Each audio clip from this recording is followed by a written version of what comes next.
University teaching us about okay. I'm presenting the role of multidisciplinary teams in breaking bad news. What is bad news? This is any information which adversely and seriously affects an individual's view of his or her future. When you are telling a patient that the patient has HIV, it's not like malaria that you treat now and you go. It's something that the person has to live. It's a lifetime issue. So the person will first of all think of, how will I survive? What will happen to me now? Will it affect maybe my day-to-day activities? What will my family think of me? Will there be stigma around it? So that's what this is explaining. You tell your patient that the patient has HIV, or when you're telling a patient that the lump that they remove, because every patient wants everything they remove from their body to be like benign. Nobody wants to hear the other part of it. So when you tell the patient that the patient's lump has been diagnosed as cancerous, that's a form of bad news. So the life of a sick person can be shortened not only by the act, but also by the words or the manner of a physician. A patient comes into your consulting room. It's not the fact that you said the patient has cancer. Sometimes it's the manner in which you say it. Madam, I've just told you that this thing is cancerous. People don't used to survive it though. Some people, they stay maybe 2 weeks. Have you seen the way they look after they take chemotherapy? All their hair will fall off. They will be looking very sick. So the manner in which you express it or you tell the patient will determine whether the patient will survive or not. You tell the patient, see what you have, see the patient is already depressed.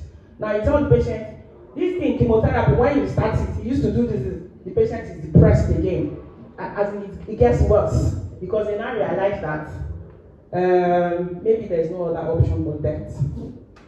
And it is therefore important that the health workers guard themselves carefully in this respect and to avoid all things we have tendency to discourage the patient and depress the spirit. Matron said something earlier. A patient comes in. If you have seen CA service patients, when they come in, they come with a kind of odor that is not so pleasant. Then the patient comes in and you go, what's smelling here? The patient already feels bad and doesn't want to come close. You have not even told the patient what the problem is, but the patient is already feeling bad. By the time you are now breaking the news, the patient is not even listening to you. What the patient wants is everybody seems to know what the problem is.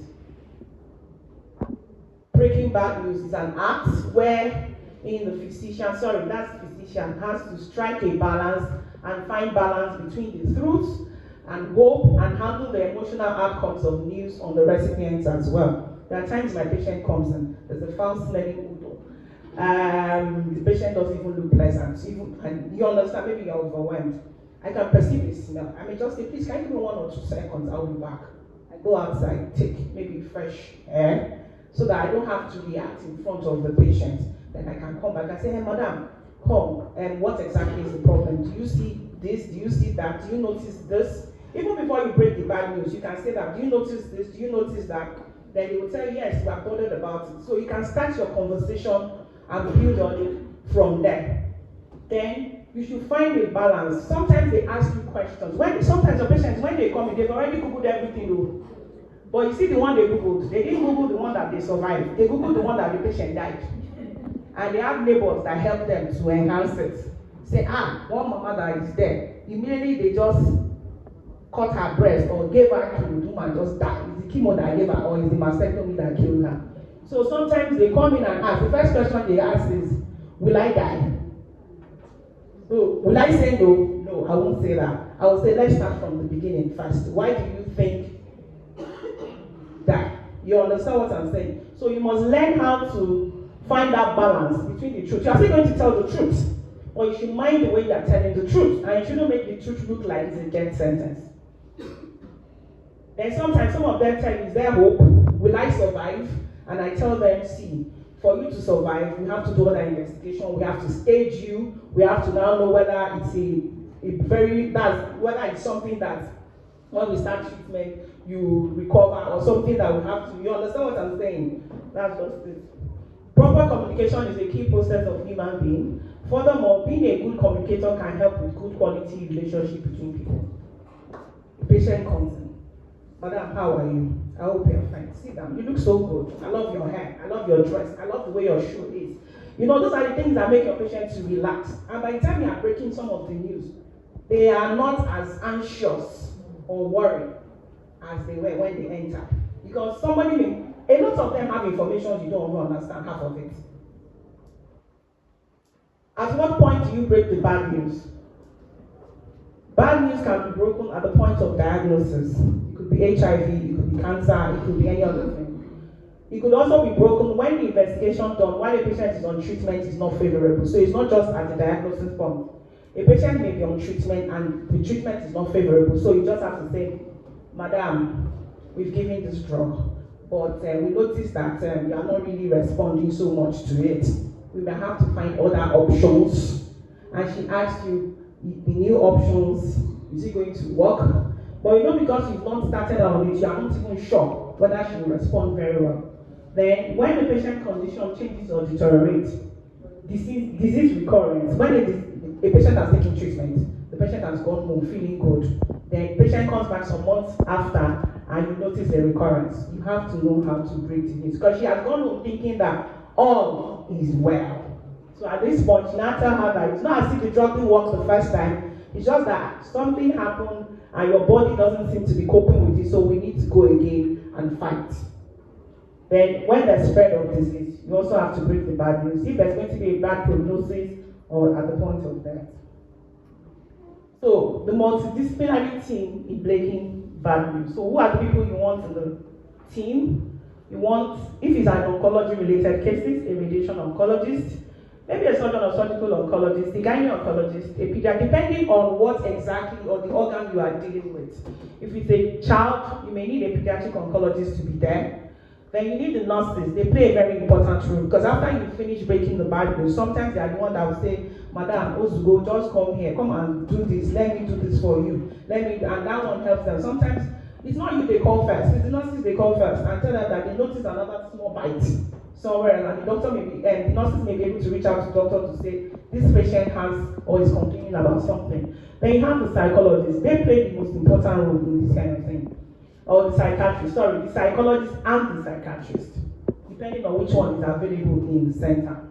So what are the roles they play here? Sometimes you just say, Madam, you have this, we need to start treatment. But sometimes somebody needs to be there for them. Somebody just needs to be there for them because some of them already have bias against it. Don't mind those doctors. Now their drug they just won't give because they're making money from it. Don't mind those nurses, they are lying. But you see, when someone else is explaining some things to them, how do you feel? What do you think about yourself? How do you feel about knowing the fact that this thing is not necessarily something that is curable? Do you feel suicidal? They may not be able to tell you as a physician, but they can easily tell the psychologist because he knows the right question. The psychologist or the psychiatrist, because they know the right question to ask the patient. Then you have the counselors, the medical social workers. Then you have the people from the religious body, if there's any. Sometimes when I see my patients, after telling them all the management and counseling, I'll tell them that their faith also plays a very important role. It plays a patient that is struggling with their faith may not do well. That's the truth. A patient that is struggling with their faith may not do well and enter into depression. So you have to also involve that. Sometimes the financial support also comes from the church, so they are also very important. So this is the approaches to breaking bad news. You advance preparation. Most of the time, for my patients, before they even come in, I've already have access to their results. So by the time they are coming, I've already prepared myself on what to discuss with them. Then by the time they enter, I look at them. The man, oh, Oga, you are welcome. What do you do for a living? You tell me, oh, that's great. Can I know a bit about it? Just tell me a bit about it, and from there we've already established or built a relationship. Then from there we'll start talking about, okay, do you know what is in those results? Did they tell you what is there before you came here? Some of them will say we don't know. Some of them will say I know, but I want more information. And from there we move on to the next step. You build an environmental relationship. What it means is that a patient just walks in looking anxious, looking worried. Then your nurse calls in. Please, Dr. Yeah, I'm looking for this one. And you are in the midst of trying to talk to the patient. Then the next another person comes in and you are distracted. The patient feels they don't even have my time. You understand what I'm saying? They don't even have my time. So you have to make sure the environment is quiet. You have to be focused on the patient. patient. It's a patient-centered thing, so you have to be focused on the patient. You also have to communicate very well. I have a patient that came in one. It was she and her husband. And before I met them, I had spoken with them on the phone because they got to the matron before me. And immediately the surgeon told them that it was cancer. The man broke down, started crying. Not the woman, it was the woman that was the patient, but her husband started crying. He was crying that matron had to call me and like, Dr. Eric, please can you talk to them? And after talking to him, it was a Friday. And after talking to him, he said, when are you coming so that we can see you one-on-one? And I said, Tuesday, because that was my clinic day. And he said, how are we going to survive before that Tuesday? And I'm like, who are the we? He said, him and his wife. So I said, okay, you know what, send me your phone number. So every day I'm like, how are you doing? You understand? Just till we were able to see each other on Tuesday. And immediately we saw each other on Tuesday. The first thing he asked is, will my wife die? I said, let's first start from the beginning. The diagnosis, then we'll now talk about what are the expectations, what are the treatments, what are the outcomes we are expecting. The only thing after saying everything is he will now say, after all of it, will my wife die?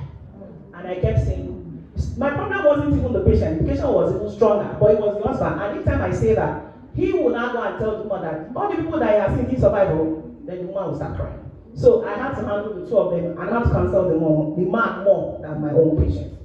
So you have to deal with reactions. Some of them, when you first tell them, they'll be very quiet, they'll be very withdrawn. Everything you are saying, they are no longer listening to it.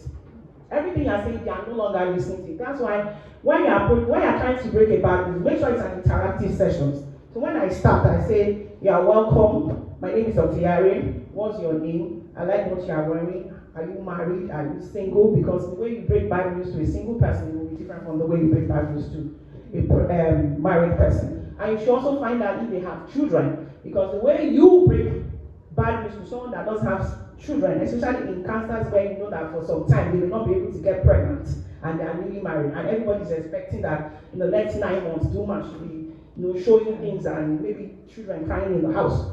But you now have to tell her that you have to take treatment for like maybe 8 months, and in the next 2 years, you are not allowed to get pregnant, and she doesn't want everybody around her to know what she's going through. So the way you break a bad news to that person, so you have to identify that from the beginning. Do you have children? How many do you have? And I have someone that have children, 5, 6, but they are looking for boys. So that's another problem because you can't get pregnant. I say, I don't have boys here, so I don't have boys. My husband will leave me. So you also have to know, identify them. Breaking bad news is a unique task. It's not a general thing. You have to identify your patients and know how to break the bad news to them. Then when you tell them like that, the ones that will tell you that they are looking for boys, it's part of the reaction. Some of them will just break down and start crying. When they cry like that, you don't need to keep talking. You can just, like Chief said before, you don't need to say a word. Just say, do you want an handkerchief? You can just give them a pat on the shoulder and just tell them, don't worry, I'm not in this alone. We have a lovely team that will be giving you all the support you want. And if there are other things you want to discuss with us, you can always feel free to come in and discuss it with us. That gives the patient more confidence to open up and tell you so many other things. That's encourage and validate their emotions.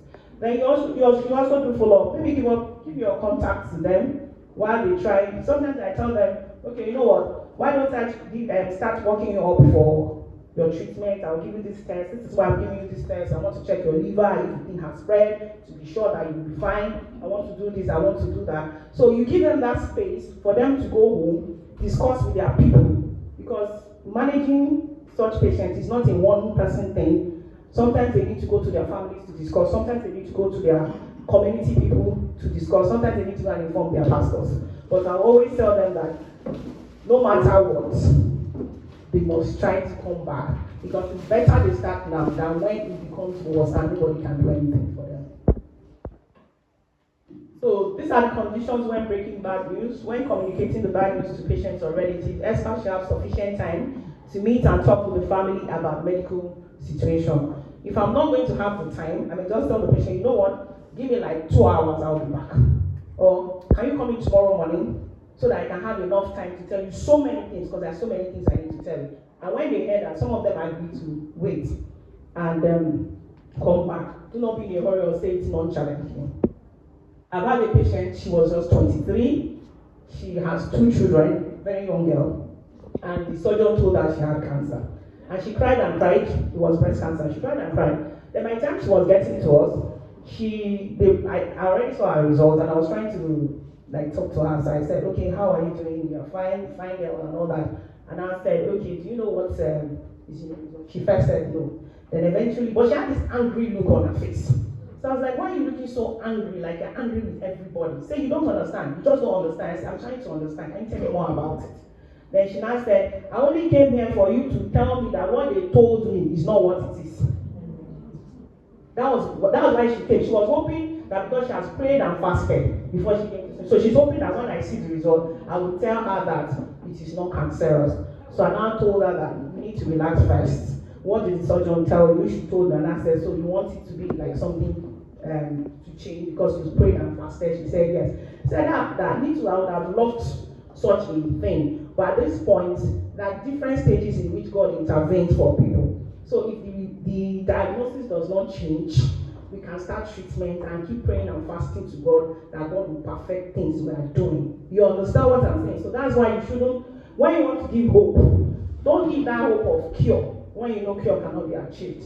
So sometimes when your patient says, sometimes when my own patients say things to me, I try to say, I don't understand what you're saying. Can you just say it again? So I use just that brief moment to rearrange or decide on how I want to, because they are tricky questions. They know it is not curable, but they want to come and ask you. I want to hear it from you. And if you lie to them, some of them may never come back. They may never come back. So you must make sure to provide a good and comfortable, noise-free and convenient environment. Patients' consent, privacy and confidentiality in discussing their condition in front of their relatives. I have a patient that has been managing for cancer of the breast. I don't think I ever met her husband, but one day her father-in-law came in with her. And I didn't know she didn't want it to be disclosed. So she walked in with her father-in-law. If I know that she walked in first with her brother, which I was so, I know the brother very well. And she walked in with her father-in-law. So when she came in, and I was like, okay, am I allowed to disclose things? She winked at me like, mm-mm. So I was like, you should have told me before your father-in-law walked. Because what I do for some patients is that when they come in on time and say, I don't want this person to hear, but the person must be inside. There's some family relatives that must be inside because if they don't come inside, it's wild. But those are the people you don't want them to know. So what I tell some of them is that, okay, if you have told me beforehand, I will tell the patient, the relative, can you please hold on, let me examine this patient. At that point, I discuss everything we need to discuss. The major things we need to discuss with my patient. Then when I'm done, I will now open the door and tell the relative to come in. When they say, no, welcome, sir. You understand? Oh, you are here for what? You say, I want to know what is wrong with this person. So, okay, you now limit what you now disclose. That way, you are also safeguarding that patient from family issues. Then communication in the mind of the communicator. This is by the multidisciplinary team. The patient must feel the medical workers want to pay attention to them, has time for them, and that communicating this news is not a burden, but that while maintaining professional distance, the content being communicated to the recipient contains the right empathy. Sorry, it cut off. So I've had a situation where a patient came in for the first time, and the nurse they were talking to each other, and she was waiting to see the doctor, and one of the nurses laughed, and she went to meet and she told her that, why are you so happy when others are not happy? You understand what? And the nurse got angry. That, what do you mean by that? So I had to tell the nurse, no, don't worry about it. Obviously, she has issues. These issues start from anger, depression, you understand? So at that point, what you should have done was to call her and find out what exactly is the problem, why she was not happy, and we have resolved the problem. So these are the signs you notice from your patients.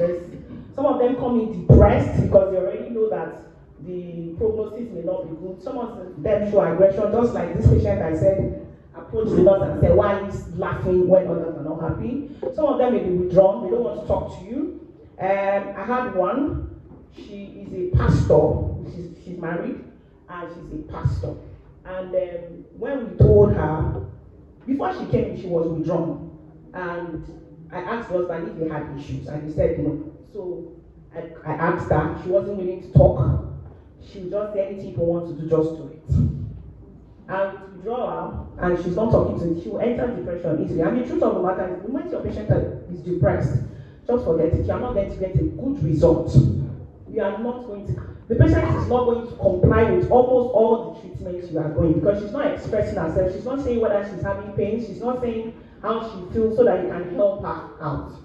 Then some of them are in denial. God forbid. The one I had, there's one peculiar one that was in denial, and she's a young girl too. She's the breadwinner of the family. She's a hairdresser, and I saw her in a private setting. And the moment I told her, she was like, "Don't even talk about it again. Let's just end it here." I said, "End what here?" I said, "This conversation, that she can't believe this thing. That I should take this result away. It's not her own. That in fact she wants to check the name on it." We checked the name again. Went through it one after the other, and she still said no. And in this kind of situation, she, after saying everything, she said she was going like, and I tried talking to her, but she said no, she left. After a while, I noticed she stopped on the road and she was doing like this. Something told me this girl was up to something that was not too good. He went to meet her and told her, "Where are you going to?" I was about leaving the hospital. "So where are you going to?" She said, "Okay, can you hop into the car, let's go. I'll drop you." She said, "Why do you want to drop?" "Because I have a feeling," I told her point blank, "I have a feeling you want to go and commit suicide." And she stood there, looked at me, and like, "Just enter the car. I'll drop you in your house."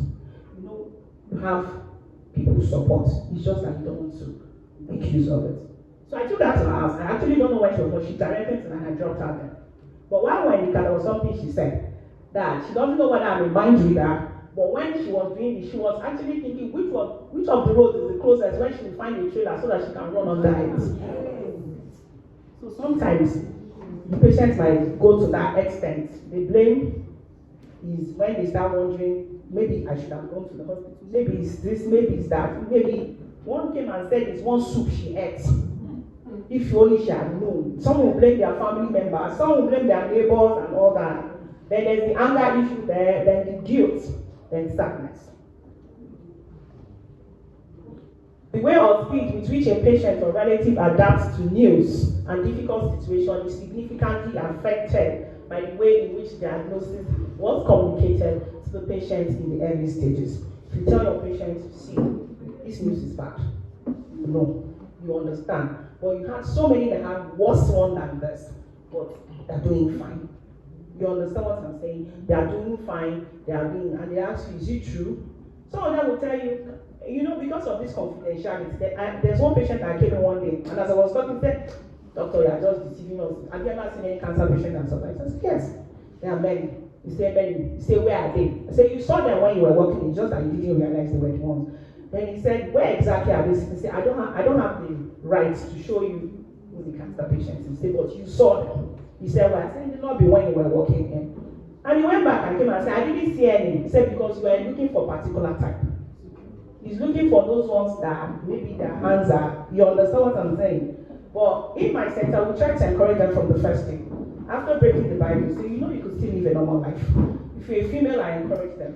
If your hair falls off, you don't have to go about with that hair, because the truth of the matter is, at times, some of them try to, the social aspects, they try to like maybe go to the market, go to church, go to work, and their colleagues see them with hair falling off, and they start, you know, side talks, not wanting to talk to them, not wanting to associate with them, because they don't know whether that thing they have is a cause or is an attack or something that is communicable.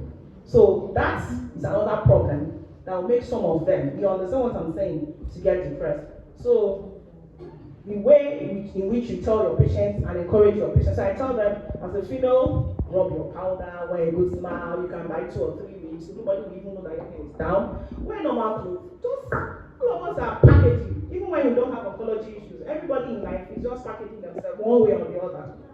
So another important factor is the ability to initiate such dialogue in an appropriate manner, which is what I just said about. But always try to encourage your patients, make the patients relax. Engaging the patient. You want to know their perception. It's very important. How do you feel? What do you think? Do you think this thing kills just like that? And sometimes, even their spouse, I've seen couples that will come in, and after everything, the only question the man came to ask, this thing, is it communicable? That's the only thing he came to ask. Everything he wants to say about his wife and everything, he's okay with it, but he just wants to know whether he can sustain.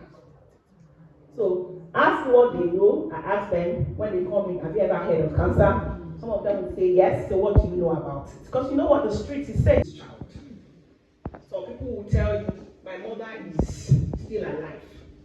She will not be able to cope if she hears that something goes wrong. So you have to also know their fears and be able to reassure them. It doesn't work like that. You can be alive. You can still take care of your child. I've had patients that they had small children, you understand, and they are still alive. I have patients that maybe their children were in university and now their children are married. I had a patient that was 21, 100 level medical school when she was diagnosed. And now she's doing her NYSC. She's a qualified medical doctor. So you have to say all these things and go along with them. So establish what the patient knows. Okay, this is what you know about cancer. The one that is true, you say it's true. The one that is not true, you say, oh no, and inform them appropriately. Assess ability to comprehend bad news. You have to, just like the one I said was going to come commit suicide. You have to look at your patient first. I've had a patient that I told first, do you know what cancer is? She had a breast lump. Do you know what cancer is? She said no. After telling her, she now said, the reason why I want to know, what did they write in this result? I said, okay, they said it's cancer. She started hyperventilating. And I noticed the way her eyes were rolling up, the black part was rolling up. So I had to keep her and say, madam, are you okay? You know what, why don't you call your husband? I said, I don't want my husband to know. So I was like, okay, should I continue? She said, don't worry, I'm fine now, so you can continue. So I told her that it's actually cancerous. She said she can't believe it's cancerous because she came early. I said, what do you mean by you came early? She said that they said the moment you notice it and you rush to the hospital for them to have a biopsy or anything done, it is early. So I had to now tell her, so why would I be telling that? No, that if you rush to the hospital, you're on time, that it will not be cancerous. So I had to now explain to her, they are coming with an ACM mass that you just discovered like 2 weeks ago. So I was telling her that what they mean is that a small mass, and that each mass has to be examined before they can decide whether it's benign or it's malignant. But what I don't know what they told her, but this thing she has is that if you find, even if the mass is very big, the moment you notice it and you run to the hospital for them to get a biopsy done, it's supposed to be benign and not malignant. So you now have to like explain everything to your patient. You schedule, if unprepared. The one I said was young. When I told her what it was, she jumped on the floor and started rolling on the ground. So I had to call someone that knows the aunt, who was a matron in our hospital, and I told her, please can you call to us? They say he works in the bank, it won't be chance to come until like 5. I said, okay, let me sort all other things out. By 5, I had to wait. When the man came, I spoke with 2 of them together, and the only thing the man was saying, whatever it is, I'm ready to support you. Whatever it is, I'm ready to support you. And that's encouraged her to start. Right now, she's doing her therapy. So you get a feedback as well. Anything you tell your patient, you must ask, do you understand? What do you understand? What did I say? You understand? What do you understand? Your patient will always give you a feedback. Then responding to feelings, be prepared for adverse or strong emotion, give time to react, listen quietly and attentively, encourage descriptions of feelings. Your patient is crying, you are saying those words to be less and pressure to be less. So, but I always tell them, but by the time you finish crying, let's just agree that we are moving to the next stage, which is to accept the fact that there's a problem and that needs a solution, and we must find a solution. So you can use non-verbal communication, empathize with the patient, allow patients to carry if you have to. Okay. If patient refuses to accept diagnosis, find out why patient is in denial. Involve other family members. Sometimes when my patient comes, like I tell them, you don't seem to understand what I'm saying. Can your husband come down? Or who else? I work in a place that I have more people that don't speak. I am not Igbo. I don't speak Igbo. And there's a limit to the Igbo I hear that will confuse me. Now, I work in Abakaliki. They speak a kind of dialect that is not close to the central Igbo. So if I'm struggling with the central Igbo, you can imagine having to understand their own language. And outside that, you see this person and this person, and I'm struggling to understand the language. And I see a patient now, and I'm like, okay, madam, you say something, and I'm understand. And I'm seeing my next patient, and this one says I'm Eza, and this one is saying I'm Izzy, and this one is saying I'm Tech, that's Ntezi. They have different dialects. So sometimes when you're speaking English, they don't even understand anything. They are only nodding. They don't understand. I've had a situation where I told the patient, go and bring one of your relatives when next year are coming. And they came with one man and another man. In fact, the other man that is supposed to be the only one that understands English in their environment is a clown. Everything I kept saying, he would say, oh, no. He practically didn't understand it. He didn't understand. You know what he said? He said, doctor, just wait. I said, what? He said, it's as if we go back and look for somebody that will understand this you are saying. Because that's the person. So sometimes you have to be sure that who you are discussing with understands you. You understand what I'm saying? Check if patient has a clear understanding, acknowledge and answer questions. Like the one that told me, will the patient die? I have to tell him we're all in God's hands. You have to be careful with the way you answer such questions because you may be treating your patient and things deteriorate because you don't know how the patient will respond to treatment. Some may have diseases that will not respond to your treatment. So you have to be very careful. They tell you, will the patient die? Like, no, we've had successes and all that. So I always tell them, if your body responds very well, we're supposed to get a result.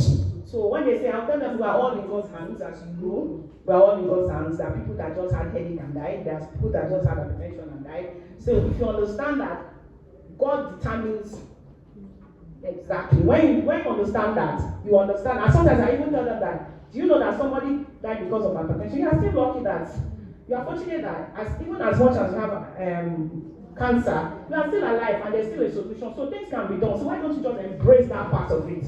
And then let's start treatment and see how far we can go. And with God's help, I'm know we will achieve something. So you have to also acknowledge and answer questions. Before leaving, assess patient safety and support. Don't overload your patient with too much of information. They will use it against you. Matron said that thing. Where I practice, the moment you say anything, you go and say it. Before you know, they have twisted everything on your head. And you have to keep. You may take the next 3 weeks explaining the same thing over. They will bring this person, they will come the next day, they will bring another person. All of them don't understand half of what you're saying. Then don't distort the truth. Is this going to be cured? Okay. Cure is only when you are talking about early stage. Maybe in stage 1. Anything outside that, I can't discuss cure with you.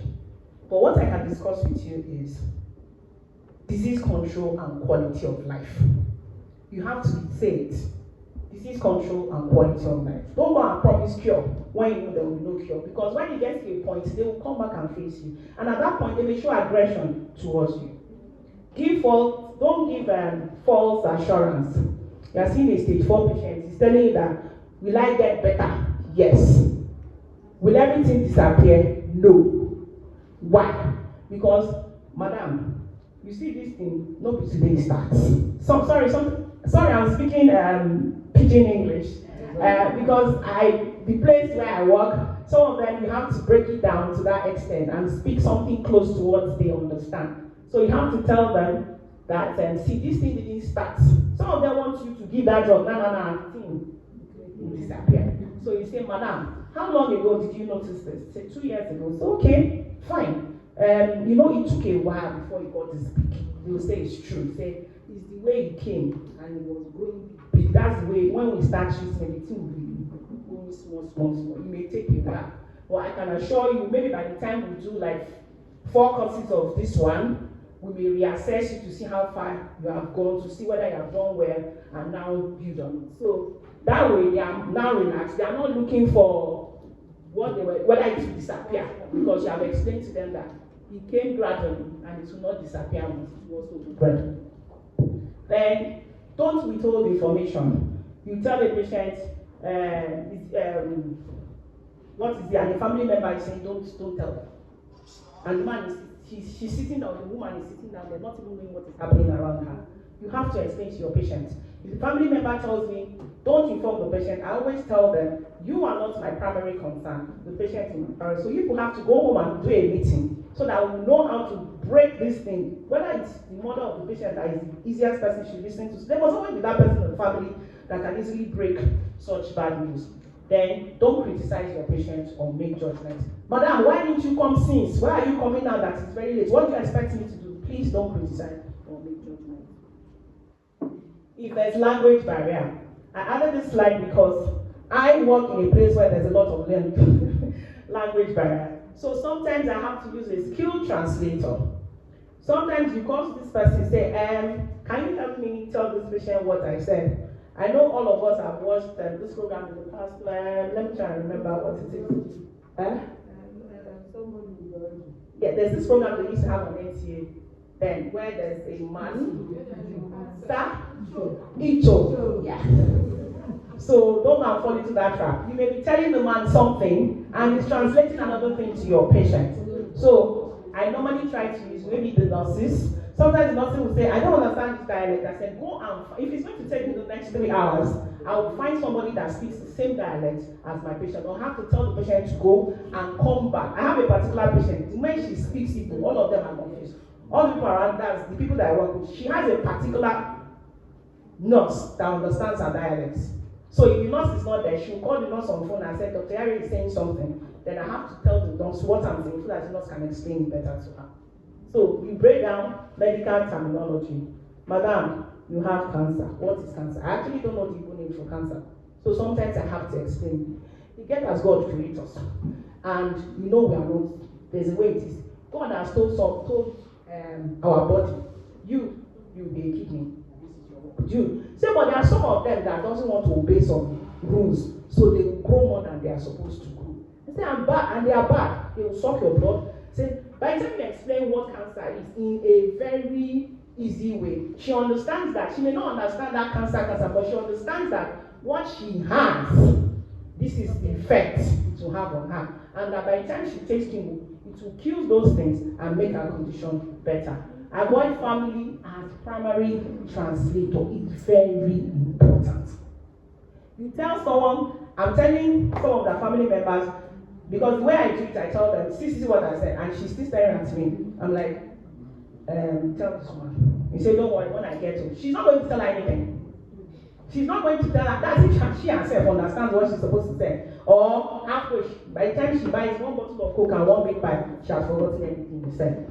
Another one was when I had one, and I was telling him this, and he kept laughing. And I kept saying, why are you laughing? He said, all these things you are saying is very funny. Is this what she will express? I said, but that's not what I told you. I told you to tell her. He said, doctor, let me learn first before I will start. So those are the kind of situations. Sometimes your patient and the relative that came out, they quarrel on the road. So he's telling the patient nonsense. You understand what I mean? So you have to also speak directly with the patient. So sometimes when I have to use a translator, I stare at my patient and I ask her, do you understand? I ask them, what's the Igbo word for? Do you understand?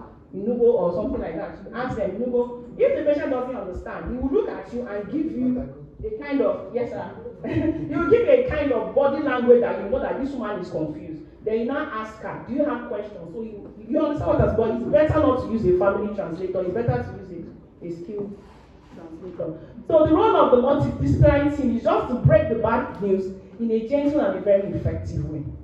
When a patient comes in, we see the psychologist, we see the surgeon. Before, what we used to do in our own center is we will refer them. Just the way they say we should refer, we refer them. And the moment you refer them, they say, the thing is even worse. The thing has even left the place where it is. It's now affecting and causing them mental issues.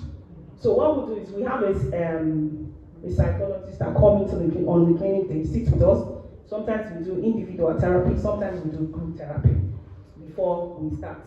That's we first break the bad news, then we encourage them to join the group therapy. Group therapy is very good because the ones that have gone through the experience, both the survivors, when they see them talking, it encourages them as well to know that cancer is not a death sentence. Then you arrange for proper, their duty is also to arrange for proper referrals, explain plans for additional treatment, discuss potentials, emotional and physical support, maybe family, spouse, friends. Then all this increases the patient's confidence in her management. Thank you for your attention.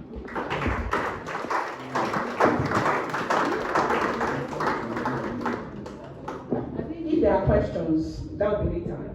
Thank you very much.